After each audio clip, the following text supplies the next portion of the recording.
Lalo na kung tayo nagpapatuloy sa pagkilala sa ating Panginoon, nandoon yung mga hamon. Hamon sa bawat araw na ating kinakaharap. Pero hindi naman tayo dapat matakot sapagkat nandun lagi ang Panginoon, ang presensya niya, ang provision niya upang tayo ay makapanagumpay sa lahat ng ito. Sa mga panoorin, mga movies, videos, mahilig ako doon sa mga adventure, mga epic. Mahilig din ako manood ng mga sports, lalo na kay Alex. Sa tennis ngayon, at mga boxing din, lalo na yung pambansang kamao natin. Ito yung mga interest ko sa panoorin. Dahil ang lahat ng ito ay tungkol sa challenge. Ito ba, lahat ito ay hamon na kinakaharap. Nandun yung risk, nandun yung danger, nandun yung mga balakid na kailangan mong harapin upang ikaw ay magtagumpay. So napakaganda po ng ating tema kung ating tutuusin, kung titignan po natin. At ngayon nga ay magpapatuloy tayo mga kapatid, no? Papatuloy tayo sa ating tema na makikita natin sa Matthew 5:1-16. About challenge din po ito, papamagatan natin siguro yung ating tema na The Kingdom Life Challenge. The Kingdom Life Challenge. Kita natin sa Matthew chapter 5:1-16. Mateo 5:1-16 ay naanyaya ko po na tayo tumayo bilang paggalang sa ating Panginoon. Kapatid. Mateo 5:1-16 sa Bible namin ni Bo, New King James Version. And seeing the multitudes, he went up on a mountain, and when he was seated, his disciples came to him. Then he opened his mouth and taught them, saying, Blessed are the poor in spirit, for theirs is the kingdom of heaven. Blessed are those who mourn, for they shall be comforted. Blessed are the meek, for they shall inherit the earth. Blessed are those who hunger and thirst for righteousness, for they shall be filled. Blessed are the merciful, for they shall obtain mercy. Blessed are the pure in heart, for they shall see God. Blessed are the peacemakers, for they shall be called sons of God. Blessed are those who are persecuted for righteousness' sake, for theirs is the kingdom of heaven. Blessed are you when they revile and persecute you, and say kinds of evil against you falsely for my sake. Rejoice and be exceedingly glad, for great is your reward in heaven. For so they persecuted the prophets who were before you. Verse 13, you are the salt of the earth, but if the salt loses its flavor, how shall it be seasoned? It is then good for nothing but to be thrown out and trampled underfoot by men. You are the light of the world. A city that is set on a hill cannot be hidden. Nor do they light a lamp and put it under a basket, but on a lampstand, and it gives light to all who are in the house. Verse 16, let your light so shine before men, that they may see your good works and glorify your Father in heaven. May the Lord bless us. Nawa mausap sa atin ng Panginoon sa kanyang mga salita. Tayo po'y makakaupo na, mga kapatid. So, the Kingdom Life Challenge. Ito po yung ating tema ngayon, mga kapatid.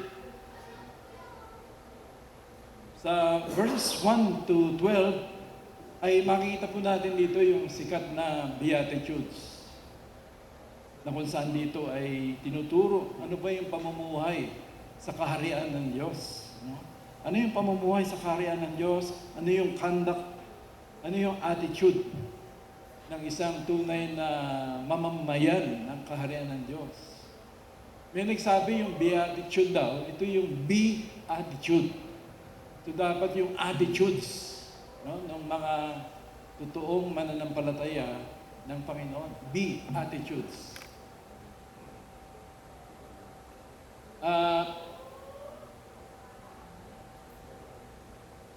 Hindi ito requirement, mga kapatid. Hindi ito prerequisite, itong mga attitudes na ito na kailangan maging ganito ka para maging mamamayan ka ng langit. No? Hindi ito nire-require para ikaw ay maging anak ng Diyos, ikaw ay magmana ng buhay na walang hanggan, kundi ikaw ay mamamayan na ng Diyos. Ikaw ay citizen na of the kingdom. Kaya taglay-taglay mo na itong mga katangiang ito na nagmumula sa iyong koneksyon, sa iyong relasyon sa ating Diyos. Maganda po maging malinaw sa atin ito, mga kapatid. Hindi tayo nire-require para tayo ay magkaroon ng lugar sa langit, kundi ito dapat yung buhay natin ngayon. Ito yung attitude natin, ito yung conduct natin as citizens, as children of the King. Ito po dapat yung namamala sa atin ng sanlibutan. Sa verse 12 to 16 naman, ay pinapakita naman dito kung ano yung role, ano yung purpose ng isang mananampalataya, ng isang tagasunod ni Kristo bilang citizen of the kingdom sa pagpapalaganap ng mabuting balita na pinapanalangin kanina ni Pastor Kit, no? Nabanggit niya. Ano yung role mo, kapatid? Ano yung purpose mo? Ito ba'y malinaw sa'yo? Inaalam mo ba? Ano ba yung purpose ko? Bakit ako naging Kristiyano? Dalawa yung binanggit dito. Nasa prayer din kanina ni Pastor Kit na tayo ay asin at ilaw ng mundong ito. Makikita natin, kaya pala may beatitude. Ito dapat yung attitude dahil magiging asin at ilaw tayo ng mundong ito. Ito yung layunin na kinakailangan tayo makihalubilo sa tao na nangangailangan ng liwanag, na nangangailangan ng asin para ma-prevent yung pag-decay, yung corruption. Maganda po, ma-remind tayo, ito yung purpose ko pala. No? Kaya ako niligtas ng Panginoon. So, two challenges po ang itignan natin dito. Una, the challenge of character. The challenge of character, yung kingdom living in the crooked and perverse generation. Yung pagkakaroon ng godly character or living out the Christian character na ito in the midst or in the face of the wicked and crooked generation. Ikalawa, the challenge of purpose. The challenge of purpose. Fulfilling your role and purpose on earth. Challenge po, pareho. So una, the challenge of character. No? The challenge of character. Ganda, itanong muna natin, who are the citizens of the kingdom? Sino ba ito? Sa mga naunang kabanata, makikita natin si John the Baptist preparing the way. No?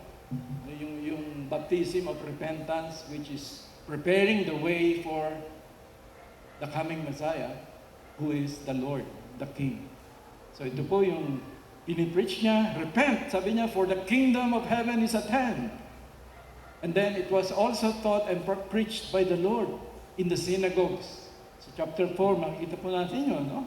Pinangaral ng Panginoon na yung about the kingdom of God. Inipresenta ni Mateo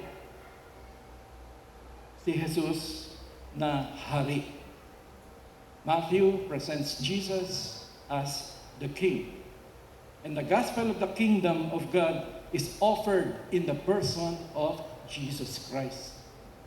Ino-offer ito in the person of our Lord Jesus Christ. The preaching of the gospel was commissioned by the Lord to His disciples before His ascension in heaven. Yung po yung sinabi yung The Great Commission, go and make disciples of all nations. So ito po, pinapahayo talaga yung mga disipulo. At alam ko, hindi lang yung mga disipulo, kundi tayo rin. Ano? Go therefore and make, pero bago yun, sabi niya, all authority has been given to me. All authority has been given unto me, sabi ni Lord Jesus, in heaven and on earth. Go therefore and make disciples of all the nations, baptizing them in the name of the Father and of the Son and of the Holy Spirit, teaching them to observe all things that I have commanded you. And lo, I am with you always till the end of the age.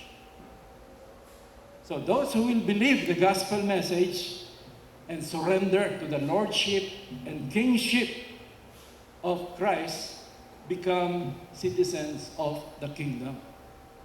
So sila po yung talagang tumanggap ng mensahe ng Ebanghelyo, the good news, which is the Lord Jesus Christ. Siya po yung mabuting balita. Siya yung tagapagligtas. Siya yung Panginoon, so that kung ito'y napakinggan at tumimo at nag-convict sa atin, at talaga nakilala natin yung ating sinfulness at pangangailangan ng isang tagapagligtas in the person of our Lord, kinilala natin siya bilang hari, ay doon po nangyayari, no? Na tayo ay nagiging mamamayan ng kaharian ng Diyos. Tayo ay ipinapanganak na muli mula doon sa patay spiritual, ay patay na kondisyon natin patungo sa buhay na kondisyon natin. At tayo ay pananahanan ng banal na Espiritu bilang katibayan na tayo ay pag-aari na ng Diyos. So, dapat maging malinaw po ito na sila lamang ang nagkakaroon ng buhay na relasyon sa ating Panginoon Diyos. Doon sa talagang tumanggap ng mensahe ng Ebanghelyo. Ang dating patay sa espiritual na buhay dahil sa pagkakahiwalay sa Diyos, dulot ng kasalanan, at ang mga hayag ng makasalanang gawi natin dati, ito ay pinapawi ng ating pagiging bagong nilalang. If any man is in Christ, he is a new creation. All things are passed away, and behold, all things are new. Ang bagong buhay natin ngayon na nakaugnay kay Kristo, patuloy na nakaugnay kay Kristo, ito yung nagkakaroon ng pagbubunga. James 15, makikita po natin, 1-7, sabi niya, abide in me, and I in you, as the branch cannot bear fruit of itself, except it abides in the vine. So, sa ating pagkakaroon ng relasyon sa Panginoon at patuloy tayong nananatili sa Kanya, through our prayers, through our meditation, sa ating communion sa Kanya, ay nagkakaroon tayo ng pagbubunga, binabago tayo ng Ama, pinupurun tayo, inaalis yung mga balakid, at unti-unti ay nagiging kawangis tayo ng ating Panginoon. Taglay yung kanyang mga katangian, the fruit of the Spirit, which is love. Hindi po yung makikita natin dito, mga kapatid. At ito ay proseso na ginagawa sa atin ng Panginoon. Dati tayong masamang puno na nagbubunga ng masamang bunga, ito po tayo dati, di ba?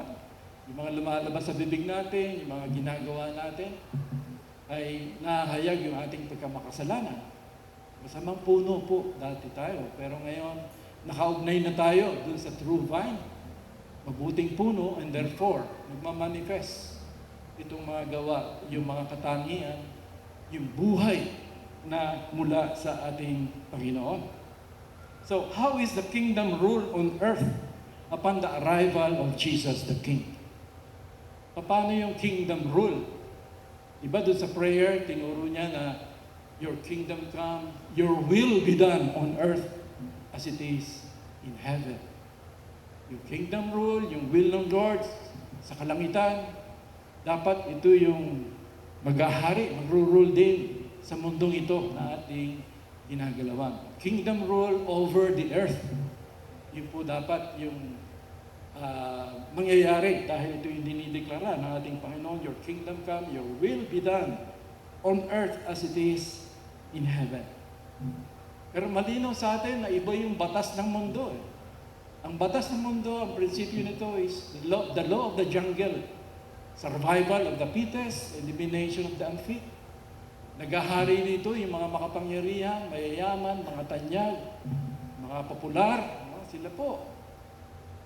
Sila yung napasailalim dun sa the golden rule na sinasabi ni Paul. He who has the gold rules. Ganito sa mundo, yung mga makapangyarihan. They are the ones exercising dominion and authority. Pero nakita po natin na dumating ang Panginoon ay tila ba opposite yung ibinababa niya.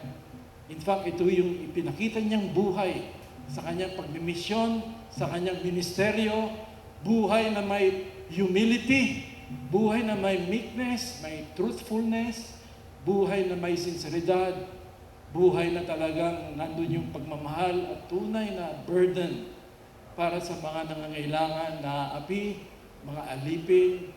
Ito po yung pinakita ng Panginoon at ito yung tinuturo niya sa atin ngayon. Dahil siya yung ating Panginoon. Tayo ay mga servants, ang tungkulin natin sundin. Ano ba yung tinuturo niya? At makikita natin ito hindi lang sa tinuro niya, kundi sa pamumuhay niya mismo. Paano niya tinuruan yung mga apostol, kung tutusin, 3 taon niya lang nakasama, pero naging effective. Dahil hindi lang siya nagturo, hindi lang nag-preach, ipinamuhay mismo ng Panginoon. Kung paano ba yung kingdom rule over the earthly rule. Madali ba itong gawin na isang tagasunod ni Kristo? Na ipamuhay itong kingdom rule? Taglay-taglay itong ganitong attitudes? Madali ba ito, mga kapatid? Yun na lang paborito natin, ikaw, na love your enemy. Paborito natin ito eh. Paborito namin ni Kuya Ben ito. Love your enemy. Madali ba ito, kapatid? Do not avenge yourselves, for vengeance is mine, said the Lord. Forgive, sabi ni Peter, Lord, how many times do I have to forgive my erring brother? 3 times? Sabi ng Lord, 70 times 7. Ibig sabihin, sa 491, 491, pwede nang hindi patawarin. Kasi 70 times 7, 490. Ibig sabihin ba, pag 491, hindi ko na patatawarin ito. Hindi po, kasi ang tinuturo niya po rito ay perpetual po. Perpetuate yung pagpapatawad mo sa nagkakasala sa iyo. Kaya nung nakabayubay sa krus, sabi niya, yun kagad ang namutawi sa kanya eh. Father, forgive them, for they know not what they are doing. Madali ba, mga kapatid? Maging Kristiyano? Madali ba magpaka-Kristiyano? Napaka-imposible po nito. Napaka-imposible apart from the grace of God. Sinabi niya po sa atin, Behold, I send you out as sheep in the midst of wolves. Tupa ka, di ba? Tupa ka ng Panginoon eh. Pag sinabing tupa ka, defenseless ka, and at the same time, harmless ka. Dahil ang talagang strength mo, ang buhay mo ay nakadepende ka lang lagi sa Panginoon. Kaya sabi niya, Behold, I send you as sheep among the wolves. Ito na po, yung mundo na ginagalawan natin. No? Ito ay mga wolves na mapanila. Mapanila po sila, kapatid. Kaya ngayon na lang yung ginagawa nilang lahat para magwagi sila, managumpay. Lahat po ng gawang masama, ipapamuhay nila para mangibabaw sila. Behold, I send you a sheep among the wolves. Doon pa lang makikita mo na yung role, ikatatayuan mo. Sheep among the wolves. Di po ba? Kung wala yung shepherd, palagi ko patay na tayo. Wala matitira sa atin. I send you a sheep among the wolves. Therefore, be wise as a serpent, but be gentle as a dove. Yun po yung binabaan niyang prinsipyo, maging matalino ka, maging wise ka, no? Pero ibalanse mo ng gentleness, ng meekness, ng love. Hindi pwedeng puro truth lang, puro magaling ka, alam mo lahat. Magiging malupit ang dating nito. Kung hindi mo sasamahan ng gentleness, meekness, pangunawa, no, na nagbumula sa Panginoon. So sa pagharap natin sa mundo, we need to have the wisdom of the Lord and His gentleness as well. Sabi nga ng Proverbs, a soft answer turns away wrath. A soft answer turns away wrath, but a harsh word stirs up anger. Proverbs 15, verse 1.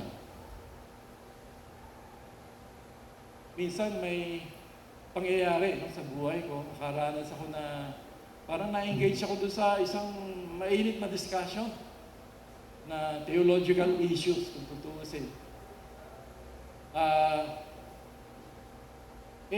Talagang barugdog insistent, very persistent. Pero iba yung view niya talaga eh. Iba yung view. At nakita ko na, na hindi kami magkakasundo. No? Pero nandun na, naramdaman ko na, nag-iinit na ako eh. Nag-iinit na, human nature. So I began praying to the Lord. Gabayan ako, hawakan ako. By God's grace, naging kalmado ako, malumanay ako sa Kanya. Na ipinahayag ko yung pasasalamat sa Kanya for having a different view than mine. And then I uttered God's blessing sa Kanya and then sa family. Yun po nangyari. And then, alam nyo, maganda yung naging turnout ito dahil hindi nagtagal, naging mas lalo kaming close sa tingin ko. Dahil puro maganda yung binabanggit niya sa akin. Hindi kami naging magkaaway, mga kapatid. Sabi ng Proverbs 16, verse 7, when a man's ways please the Lord, he makes even his enemies to be at peace with him. When a man's ways please the Lord, he makes even his enemies to be at peace with him. Gusto niyo ba yung marami kayong kaaway, mga kapatid? Or yung mga kaaway nagiging kaibigan? Di ba napakaganda nito, no, mga kapatid? Ito yung buhay kingdom na we are not overcome by the evil, but we overcome evil by the goodness of the Lord. Yun po yung makapangyarihang sandata na itinuturo sa atin. Hindi an eye for an eye, hindi pag binato ko ng bato, batoy mo ng tinapay, pero may palamang bakal. Hindi po gano'n eh. Hindi, gantihan mo ng blessing. Yung mga nag-curse sa'yo, God bless you, kapatid. Kasi mas nauunawaan mo yung kalalagayan nila, bakit sila gano'n. Ganda po, nakikita natin, bakit sila gano'n. By God's grace. So we need to know na kung may challenge, meron challenger. Ito ba? Kung may challenge, may mga balakid eh. May mga balakid, may mga hamon, umahamon sa'yo. May mga challenger na kailangan harapin mo ito para ikaw ay magtagumpay. Di po ba? May mga challenger sa atin. Tatlo ang challengers sa kingdom living. Una, the self, the world, and the devil. Hindi po natin maikakaila ito. Pag-ising pa lang natin, andito na yung tatlong ito eh. The self, the world, and the devil. Ito yung mga challengers. Ito yung mga nagiging balakid, obstacles, para tayo makapamuhay na naayon sa Panginoon. The self. Kung babaliktan mo yung self, babaliktarin mo parang flesh. No? Flesh. The self, which is the flesh, the old sinful nature, na patuloy na nakikibaka sa ating spiritual nature. Yeah? Diba minsan, parang may problema sa puso ko. Gusto kong gawin ito, pero ito naman yung gusto ng isip ko. May paglalaban. Actually, makikita natin sa Galatians chapter 5 ito. The flesh lusts against the spirit. Binabanggit po roon, talagang may gera, may warfare na nangyayari sa loob. So, paano mo hinahandle ito? Tinuro sa atin, sinena ni Kuya Bakoto, walk in the Spirit, and you shall not fulfill the lust of the flesh. No? For the flesh lusts against the Spirit, and the Spirit against the flesh. And these are contrary to one another, so that you do not do the things that you wish. So may paglalaban po. So paano mo hinaharap ito? Alam niyo si Apostol Juan, bago niya isinulat yung gospel, dating siguro mga AD 85 to 95, between, doon sa Gospels, even doon sa epistles niya, very prominent yung love Yung love, very prominent po. Yung loving sa pag-iibigan sa kapatiran, pati sa Diyos. Pero alam niyo ba, nung kasama niya pa yung Panginoon, tinawag silang, sons of thunder. Si James na kapatid niya, at si John, itong magkapatid na ito, sons of thunder. Yun yung bansag sa kanila eh. Bakit? Merong isang instance, nandun sila sa Samaria, pero yung mga Samaritans, hindi sila winelcome. So, nag-init ka agad itong dalawa, si John, si James. Sabi niya, Lord, gusto mo ba humingi kami ng apoy sa langit para puksain itong mga taong ito? So, ganun po. Ganun yung attitude ni John. Kaya nga, sons of thunder, kasi pabugso. No? Talagang bigla na lang sasabog. Parang ako to dati. At ngayon, binabago pa rin ako ng Lord. Tapos, meron naman pangyayari. Ito na naman dalawang ito, si John, na nagtuturo ng love sa gospel, sa episode. Lumapit kay Jesus, sabi ni Lord, pag pwede bang kami ni James, uupo sa kanan mo at isa naman sa kaliwa. No, yung place of prominence, naniniguro na sila eh. Sigurista itong dalawa eh. Kaya nagalit yung mga disipulo na marinig nila yun, na ginubulangan sila. Ito, sa kanan ni Jesus, sa kaliwa ni magkapatid, yung uupo. So makikita po natin, pati yung mga disipulo, talagang nagtatalo-talo yan. Who is the greatest? Yung po ang inaalala, who is the greatest? Kaya ginawa ng Lord, who is the greatest? Sige, kumuha ng isang batya, nagtali ng towel sa baywang, at sinmulan niyang hugasan yung paa ng mga apostol, mga paang madudumi, dahil puro alikabok yan. Sinimulan niyang hugasan ito, and then sabi niya, if you want to be the greatest, be the servant. If you want to be the greatest, be the servant. So, yun po, yung unang kalaban natin, yung flesh. Tayo ba'y lumalago? Tayo ba'y nagkakaroon ng paglago o nagkakaroon ng stagnancy? Stagnation sa ating buhay spiritual. Kumbaga, yung mga balakid nagiging hadlang para tayo dumaloy sa paglago spiritual. Kamusta yung buhay spiritual natin, kapatid? Nangingibabaw ba yung buhay sa Espiritu, buhay sa Panginoon, over yung buhay natin sa flesh? Ikalawang challenger, the world. What about the world? Yung karangyaan na inaalok sa atin ng mundo na kumukuti-kutitap. Para bang yung sinabi ni Satan kay Lord, I will give you the glories of this world. Parang ganun sinasabi niya kay Satan. Kasi mapang-akit itong mundong ito. The lust of the flesh, the lust of the eye, and the pride of life. Kung hindi tayo vigilant, baka unti-unti ay na-attract na tayo masyado sa mundo, nagiging attached na tayo sa mundo, at nagiging masyado na tayong preoccupied ng mundo. No? So ito po yung nagiging balakid. Ito yung humahamon sa atin para makapamuhay ng buhay na kalugod-lugod sa ating Panginoon. Again, sa Romans chapter 12, sabi po ron, verse 2, do not be conformed to the world, but be transformed by the renewing of your mind, that you may know what is that good and perfect will of God. Nagkakaroon ba tayo ng talagang pagbabago? Tayo ba'y nagpapahubog sa Panginoon? Sa pamamagitan ng ating pag-aaral, pagbubulay, pakikinig ng salita ng Diyos na nakakaroon ng spiritual transformation sa ating isip. Otherwise, kung hindi po nangyayari ito, again, sabi natin last time, ay nagiging default ito para tayo yung huhubugin ng mundo upang hindi tayo maging patutuo sa ating kapaligiran. So, ikatlo, last but not the least, si Satan po. Satan. Hindi lang si Satan, kundi pati yung tropa niya. Satan and his cohorts. The father of lies, with his continuing deception to blind the mind of the people sa liwanag ng Ebanghelyo.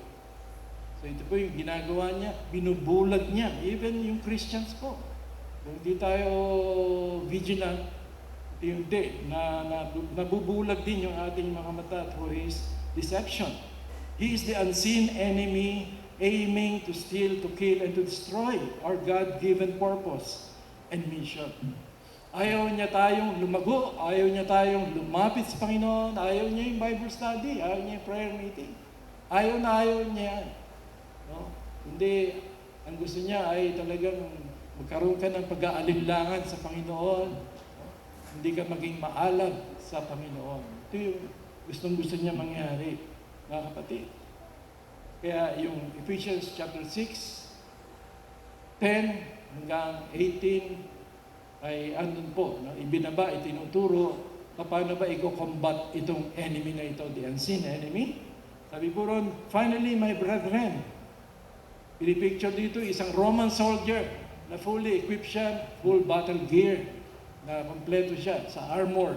Pinipicture po rito sa pagharap sa kaaway. Sabi po rito, finally, my brethren, be strong in the Lord and in the power of His might.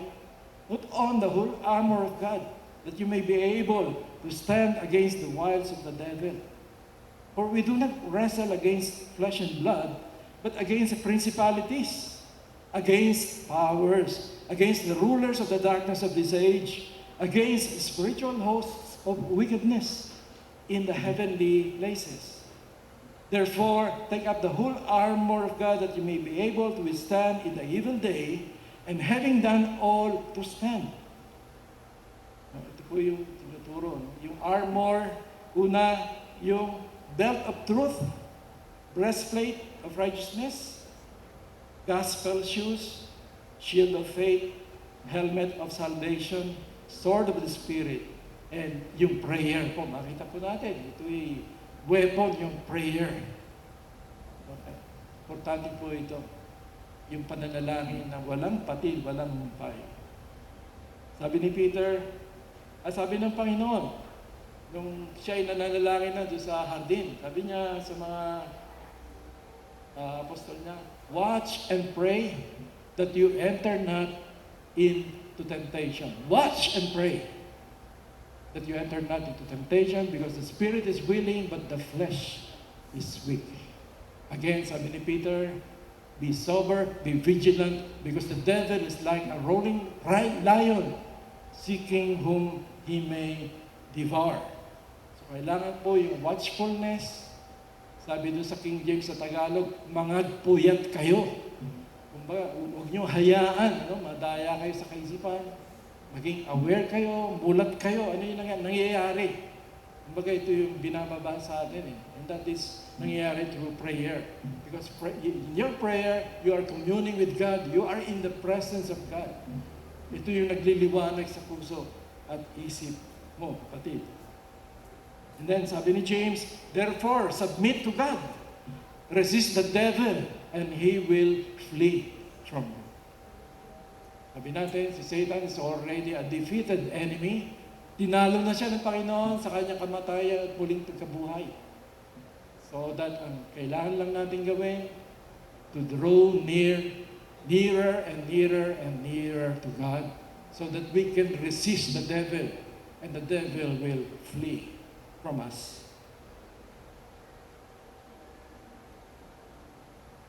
Sabi ng Lord, these things I've spoken to you, that in me you may have peace. In the world you will have tribulation, but be of good cheer, because I have overcome the world.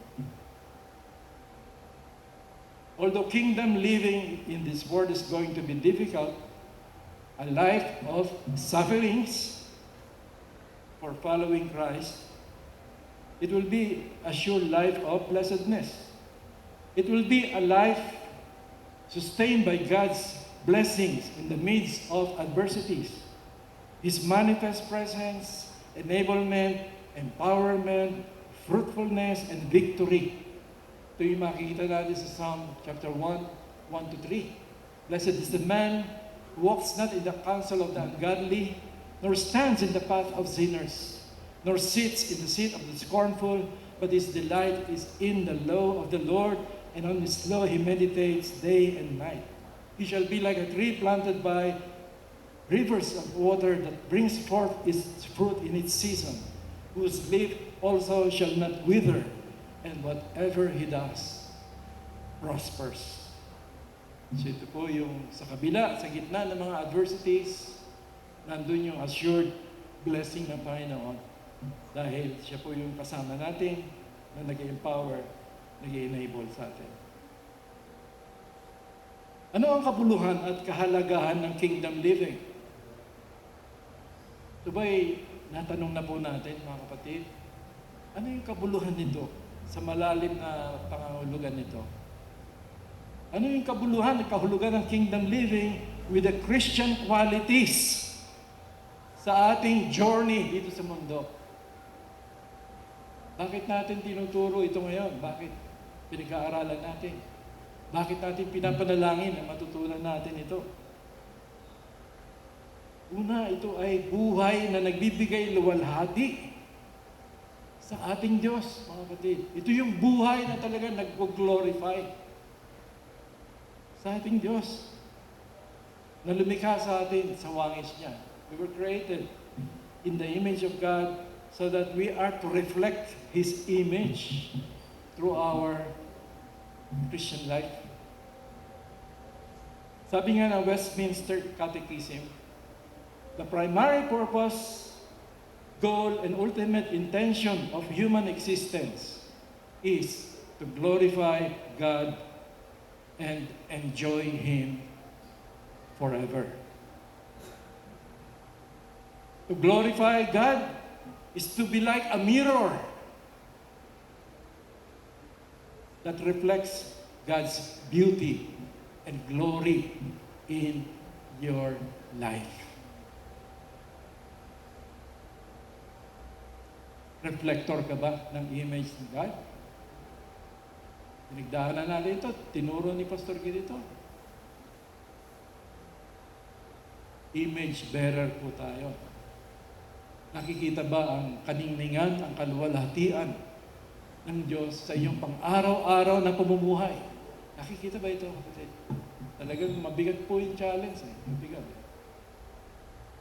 Doon na lang sa pamilya natin, sa tahanan natin, sa asawa, mga anak. Nakikita ba ito sa mga kapatid natin? Nakikita ba yung God's glory? How you react? Ano yung nagiging attitude mo? Ano yung nagiging disposition mo? Ito ay pamumuhay na may dignidad.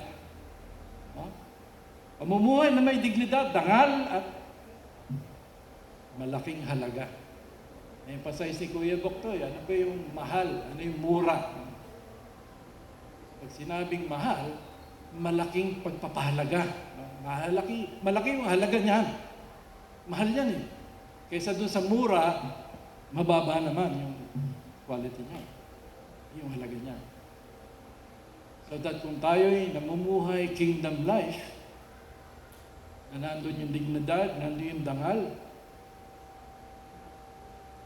ito ay pamumuhay na mayroong malaking halaga na nakaayon sa disenyo at layunin ng Diyos na lumikha. Because Christian life without the character of love is meaningless, is nothing.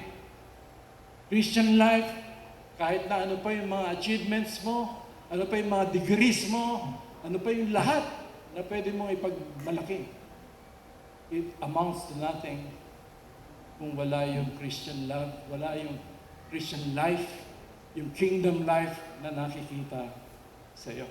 Nakita natin sa 1 Corinthians po yan. Nandun na yung faith mo, napakalaki ng faith mo, nandun na yung mga spiritual gifts mo nagmamanifest. If you do not have love, you are nothing. Sabi po ni Paul. Ano mararamdaman mo, kapatid? Halimbawa, mawalan ka ng 500. Ako, nararanasan ko ito.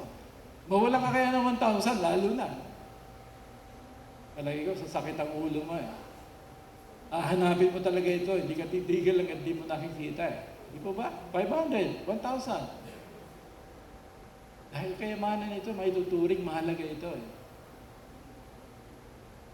Pero hindi ba natin naiisip, sa pamumuhay natin, maaaring nawawala yung kayamanan natin. Maaaring nananakaw yung kayamanan natin sa pamumuhay na hindi nakaayon sa kaharian ng Diyos. Sana makita natin ito, kapatid. Nilalang ka sa wangis ng Diyos. May dignidad ka, may dangal ka. Napakataas ng halaga mo eh. At unayan, ang pagpapahalaga sa iyo ng Diyos, kinakailangan mamatay siya sa krus.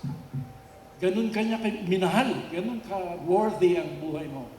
Ganun ang worth ng buhay mo. Pero ang tanong, paano mo pinapahalagahan yan? Hinahayaan mo bang mawala yung dignidad na yan? Yung dangal na yan, yung malaking halaga mo sa pang-araw-araw mo pamumuhay. Nawa, mausap sa atin ng Panginoon, mga kapatid. Malaki po yung nawawala sa atin. At ang Panginoon, kung ito yung ating nagiging buhay, He is displeased dahil sa ating maling direksyon na humahantong sa maraming at komplikadong consequence sa ating buhay.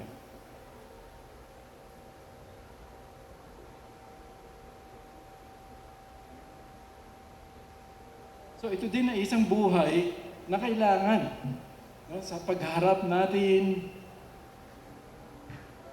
sa napakalaking hamon ng ating purpose at mission sa mundo, ang pagiging asin at ilaw.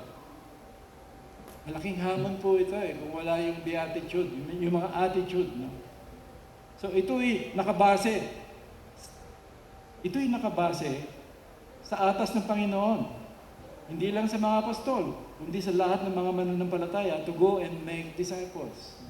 Kumbaga, hindi lang tayo mananatili sa apat na sulok ng church na ito, kundi ahayo tayo, makikihalubilo tayo.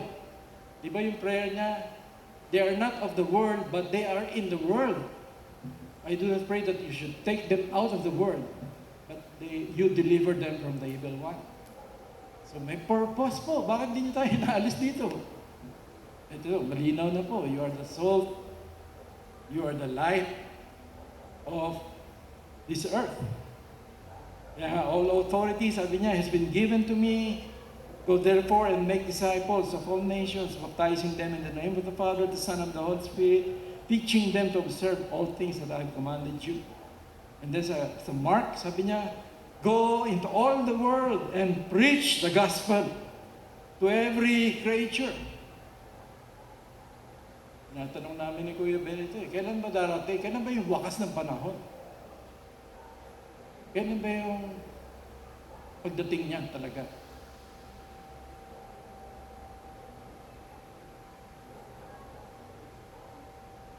Sabi po, Matthew 24:14, and this gospel of the kingdom will be preached in all the world as a witness to all the nations.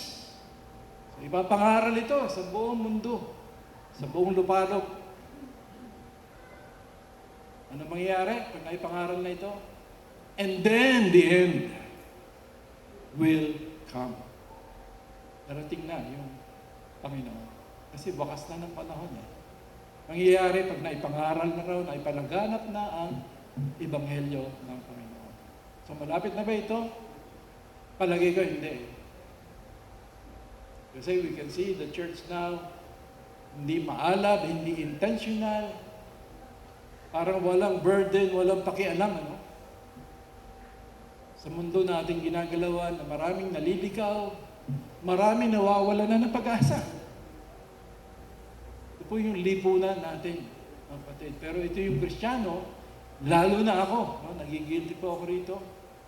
And I'm praying for revival, na buhayin, talagang pukawin ng Diyos yung damdamin ko, yung puso, magkaroon ng passion, magkaroon ng burden for the lost, yung mga naliligaw, talagang nawawala na ng pag-asa.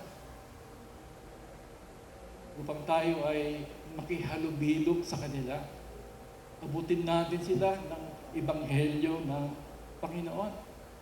Sa pamamagitan ng pangangaral, pagtuturo at pamumuhay na nakikita sa atin yung Ebanghelyo ng Panginoon.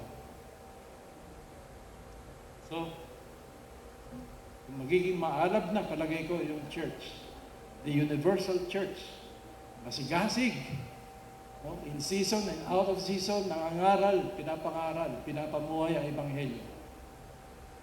Palagay ko, dun na malapit. Malapit na ang pagdating, ang wakas ng panahon. So, ang ikalawang challenge natin is the challenge of purpose. Fulfilling your mission and role on earth as salt and earth. You are the salt of the earth, but if the salt loses its flavor, how shall it be seasoned? It is then good for nothing but to be thrown out and trampled underfoot by men. You are the light of the world, a city that is set on a hill cannot be hidden. Nor do they light a lamp and put it under a basket, but on a lampstand. And it gives light to all who are in the house. Let your light so shine before men that they may see your good works and glorify your Father in heaven. Dalawa ang basic na gamit ng salt, preservative at seasoning. Preservative at seasoning. Ito po yung role natin sa lipunan, sa kultura, sa ating mundo, sa ating bansa. Ito yung role ng Kristiyano. Asin at ilaw ka, asin. Naisip mo na ba na malengke ka dahil naisip mo chop suey? Chop suey, meron kang beans, may cauliflower, may broccoli, may sili na green, sili na green, bell pepper, saka carrots, no, carrots, may atay pa nga, no? Atay ng mushroom, kung ano pa, kompleto. Dinuto mo, wow, sarap, iahain ko ito sa pamilya ko. Natapos, eto na, nasa lamesa na. Pagtikim ni anak, wow, ano ba yan? Walang lasa. Walang asin, nakalimutan mo lagyan, kapatid. Di po ba? Para ba yung buhay pag walang asin, para bang walang meaning eh. Walang meaning. No? Kahit ni gaano ka kagarbo, kung wala yung asin, wala yung seasoning, nawawala yung flavor nito. Tayo din po ay nagiging preservative. Kapatid, huwag natin kalilimutan yan. Huwag natin kalilimutan, asin ka, kapatid. Ikaw yung talaga nagbibigay ng lasa at ikaw yung ginagamit ng Lord para impluwensyahan ng mundo sa patuloy na pag-decay nito. Kasi patungo na sa pag-decay, pabulukan. Pero ito yung Kristiyano eh. Sabi ng Lord, you are the salt. Kailangan mong makihalubilo sa tao upang ma-prevent yung patuloy na pag-decay at magkaroon ng kahulugan. Ano ba yung buhay? Meron akong kakilala na kasi ang buhay sa kanya, yung saan ka masaya eh. No? Gawin mo. Pero hindi niya namamalayan, unti-unti. Unti-unti, hindi niya naman nakikita eh. Kasi yun ang buhay sa kanya eh, kung saan ka masaya eh. Hindi niya na mamalayan, nandun na. Kakaroon na siya ng addiction doon sa bagay na yun. Dahil yun ang kahulugan ng buhay sa kanya.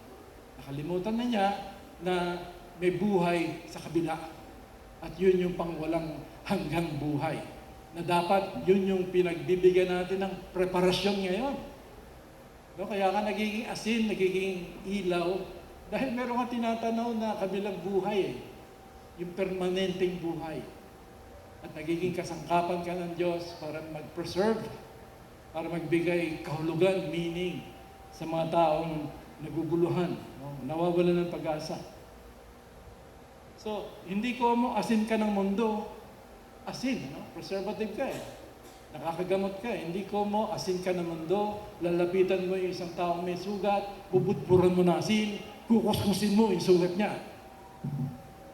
Ganun po ba yung gagawin mo? Di po, no? Ni-remind tayo ng Lord eh. Be wise as serpent, be gentle as a dove.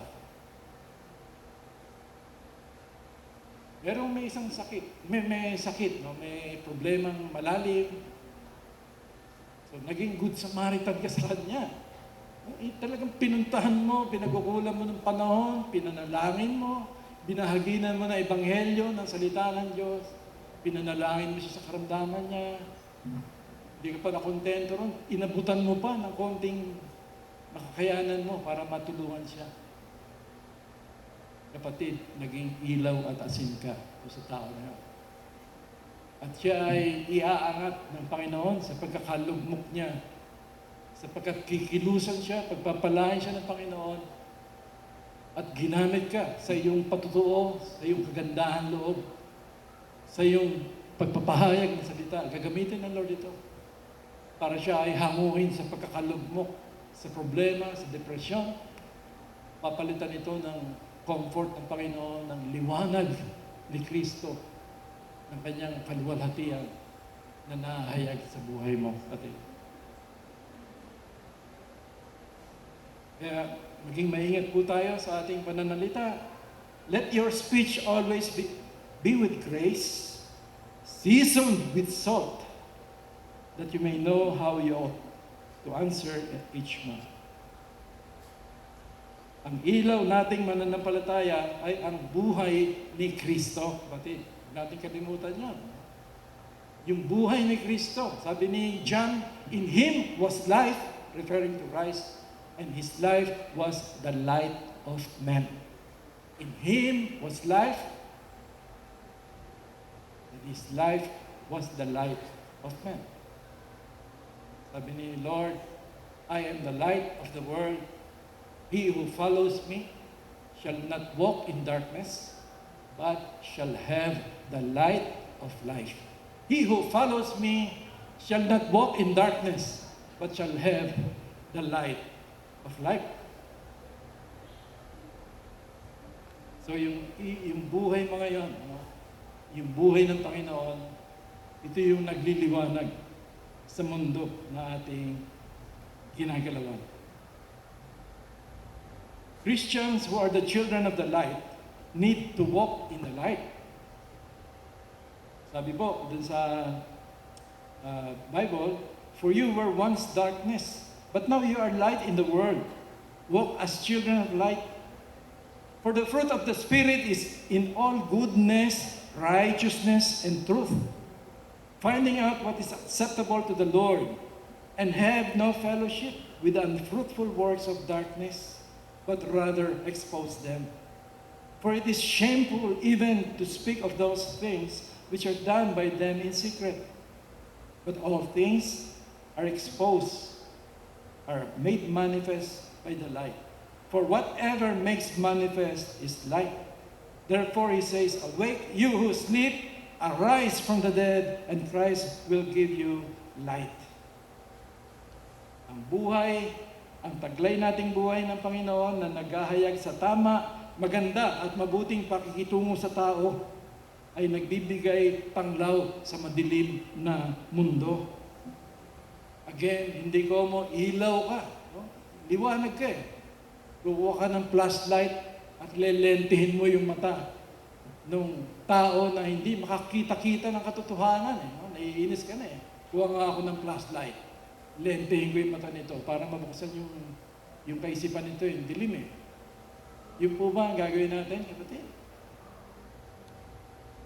Be wise as a serpent, be gentle as a dove. Let your light so shine spontaneously. Let your light so shine naturally. Hindi mo kailangan ipangalandakan ito. Liwanag ako. No? Sumunod kayo sa akin. Ito, gawin nyo. Hindi po. You just let your light so shine naturally. Kasi hindi maikukubli ito kung talaga nagliliwanag ka na Hindi mo kailangan ipangalandakan ito Actions speak louder than words. Nakikita yung buhay ni Kristo sa iyo.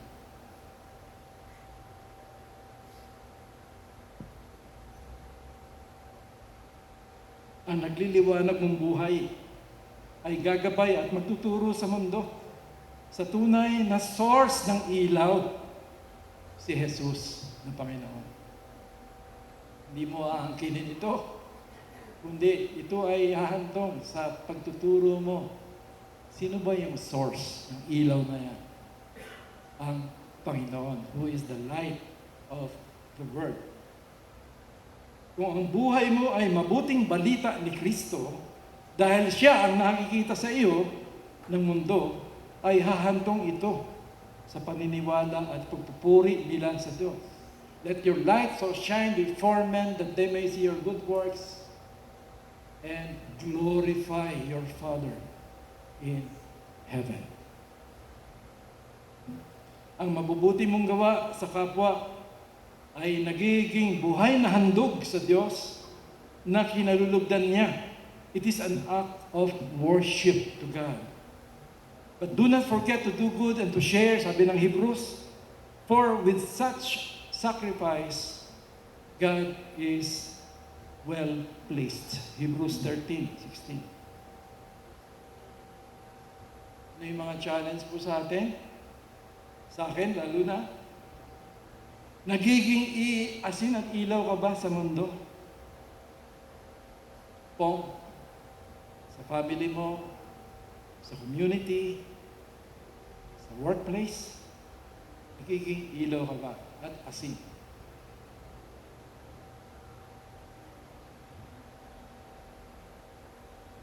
Nakikita ba sa iyo ang buhay ng Panginoon? Ikaw ba ay may passion and compassion, burden for the lost and needy? Ikaw ba ay humahayo sa mundo, nakikihilubilo sa mga tao, sa pangangaral ng mabuting balita? O nagiging kontento na lang ako every Sunday, sarap mag-hallelujah sa BCFC, sa chapel Samantalang ang daming napapahamak outside of the church. Daming naliligaw ng landas. Daming nawawala na ng pag-asa. Depressed. Nawa, mausap sa atin ang Panginoon. Nawa, mahamon tayo. So church po, I praise and worship God. I thank the Lord sa buhay nating kapatid na Ben. Kahapon, nag-mission ito. Hindi nga kami sinama ni Bok. Nag-mission ito, nag-restore pinatuloy niya yung Bible study na dating ginagawa namin tatlo. Pero malaking sakripisyo po ito, mga kapatid. Para makapagturo siya, makapaglingkod sa mga kapatiran natin doon sa Santo Niño na I'm sure bine-bless sila ng Panginoon niya, natutuwa. Dahil doon sa mga post nila na niinggit nga kami ni Bok So I praise the Lord, I thank the Lord sa buhay ng kapatid Ben, sa buhay nating Pastor Kid, sa kanyang pakikihalubilo, yung outreach ministry sa community, the chosen. Talagang walang kapagkuran na pinapahayag ko yung salita ng Diyos. And I believe, nagiging way ito, opportunity para maipahayag yung Ebanghelyo ng Panginoon sa mga kapitbahayan pa natin dito. So yun po yung prayer natin. Si Ate Linda, na hindi hadlang yung kanyang edad, na masigasig talaga sa Ebanghelyo. Yun yung heart niya, talagang Ebanghelyo eh. Nawa magpatuloy po ito. We are thanking the Lord dahil sila ay nagiging asin, nagiging ilaw sa ating community, mga kapatid. So, ako po ay nagiging instrumento ng Diyos sa mga naliligaw ng landas. Nawawala ng pag-asa, nangangailangan. Am I maintaining my saltiness and my light? It is one thing to be the light and salt, and it's another thing to maintain. I-maintain mo yung pagiging ilaw at asin. Pananatiliin mo ito kasi baka nawawala na yung alat mo eh. Puro asim na lang eh. Nawawala na yung alat mo, hindi ka na nagiging preservative. Kundi nagiging agent ka pa ng decay. So, maging challenge po sa atin ito, am I maintaining my saltiness and my light? Paano ito? Sa maalab na devotion mo doon sa source, God mismo. Siya yung source ng alat mo at ng liwanag mo. Ako ba'y nag-spend ng quality time with my Lord para ako ay talaga nasusustain niya, nasusustain, na-empowered, na nagpapatuloy para ma-maintain yung aking ilaw at asin ng mundo ito. Ay, tatapos na pala tayo. Kapatid, sorry po. Sorry po. Sa daigdig na ating ginagalawan ngayon, mga kapatid, maging sa lipunan ay hindi natin maikakaila na pasama ng pasama ang kondisyon. Na tinabaga isang trend na nawalan ng preno na patungo dun sa distraction, kapahamakan. Kung ipipicture natin yung ating lipunan ngayon. Ang ugat ng lumalalang kasamaan at kahirapan, hindi naman yung mga flood control, hindi naman yung kung ano-ano eh. No? Kundi ang basic, ang pinakaugat nito ay ang makasalanang kondisyon ng tao. Yung makasalanang kondisyon ng tao. Ang tanging solusyon na makakagamot nito ay ang Panginoong Jesus. Na siyang tagapagligtas, hari, at Panginoon ng buong sanglibutan. Mararanasan lang natin yung total salvation. Talagang wala na yung kasalanan, wala na yung korupsyon. Sa pagdating niya. Yun po yung tinuturo sa atin. Sa pagdating niya, mapapawi na lahat eh. Wala na yung pagtangis natin dahil sa sobrang kasamaan na lumalaganap, mga injustices. Lahat po, mapapawi yan sa pagdating ng Panginoon. Pero habang hindi pa nangyayari yun, ay inaatasan niya tayo. Inaatasan niya tayo na ipalaganap ang mabuting balita. Sa ating pangangaral, sa ating pakikitungo sa tao, pakikihalubilo sa tao, na kung saan nagiging asin at ilaw ka eh.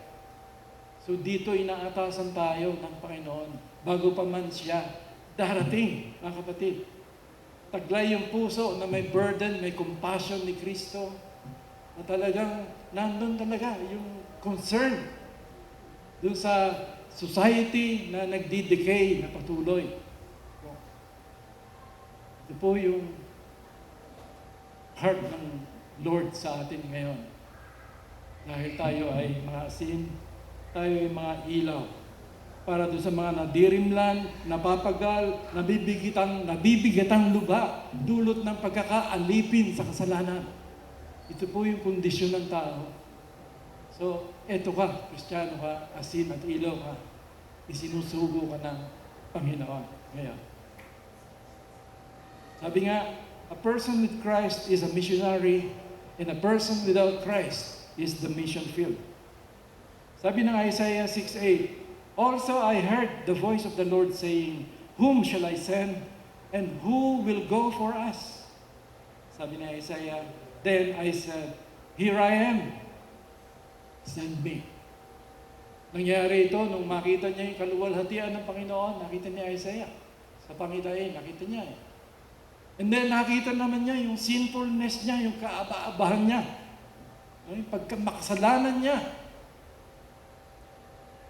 At pagkatapos noon, naranasan niya yung pagpapatawad sa kanya ng Panginoon. Then doon niya narinig, whom shall I send? Sabi ng Panginoon, nananawagan, whom shall I send? Ang response ni Isaiah, out of a grateful heart, out of a worshipful heart, here I am. Send me. Send me, Lord. The Lord is not asking, but commanding us now to go and spread the gospel and make disciples. And He is promising and assuring us of His presence as we go. Sabi po, and Jesus came and spoke to them, saying, all authority has been given to me in heaven and on earth. Go therefore and make disciples of all nations, baptizing them in the name of the Father, of the Son, and of the Holy Spirit, teaching them to observe all things that I have commanded you. And lo, I am with you always, even to the end of the age. Amen. Lord, maraming salamat po. Nawa po nakapangusap ka sa amin. Patuloy ka pong mangusap. Patuloy po niyo po kami i-convict, Panginoon. Huwag kaming pahingahin, Panginoon, sa nagiging kontento na lang sa aming kalagayan. Kundi pukawin mo po yung aming mga diwa, damdamin, sa tao, sa aming kapaligiran na talagang naliligaw, nalandas, nawawala ng pag-asa. Nawa po, magkatotoo na kami maging ilaw at asin na talagang nakikihalabilo, umaabot sa kanila dahil ang pag-ibig mo ang nag-uudyok sa amin. Maraming salamat po. Ito po ang panalangin sa pangalan ng Jesus. Amen.